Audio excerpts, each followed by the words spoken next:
What up, y'all? It's your boy Juggalo972 back here, and I usually don't do reviews, especially since I don't write for Fagel lovers anymore, and I usually type those up. But I thought I would bring a very, very, very special review. Now, for the past 3 months, I have really, really, really been itching to try something out.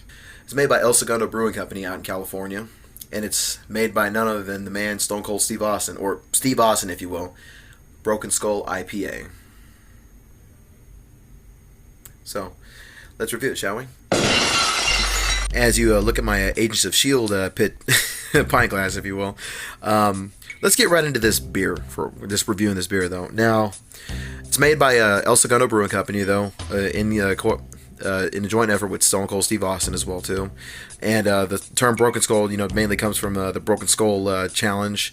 And just what Steve, has done with this beer, though, is definitely something that I can't really describe it, though. It's definitely something that I've really come to enjoy. Now, off the bat, though, I usually don't drink a lot of IPAs right off the bat.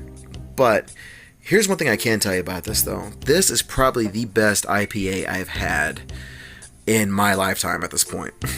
Because I'll tell you right now, the best way I can describe the taste of the Broken Skull IPA, it's got a very... It's very hoppy. First off, it's a hop beer, 6.7 alcohol by volume as well too. Basically, the taste to it though. The first thing I can really here, let me take a sip out of it real quick.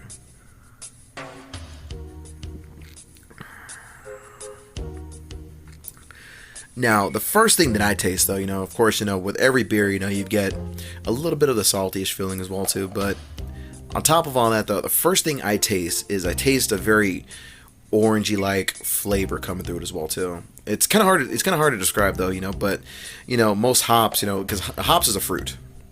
It's got a very orangey taste to it, though, but the finish is very grapefruity in a way. Now, that's the best way I could describe it, though. Is it's got a very grapefruit finish. But in general, though, this. And I've had a lot of IPAs before, too, in my life, though. IPAs were never usually my selection of choice, though. This is probably the best IPA I've ever tasted, though. I ordered this off of InsideTheCellar.com, and right now supplies are very limited. And whenever I ordered them, there was only 3 left over, and this is kind of a late birthday present to myself.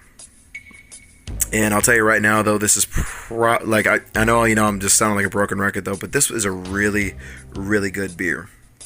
I highly recommend, if you're a big fan of IPAs, though, get it. Because you don't even have to be a fan of, Steve Austin himself, though, but you just got to be a fan of beer itself and IPAs. And I'll be honest, I'm very selective on which beer that I drink nowadays, because, with mainstream, light beers like Bud Light and Coors Light and Miller, it's overplayed, though, and craft beers are usually what I'm going for at this point as well too, because they're just more enjoyable. But yeah, it's your boy Juggalo972, and yes, I give this a very big thumbs up. Whoop whoop. And Steve, you made a great beer. Thank you again. Much love, and peace.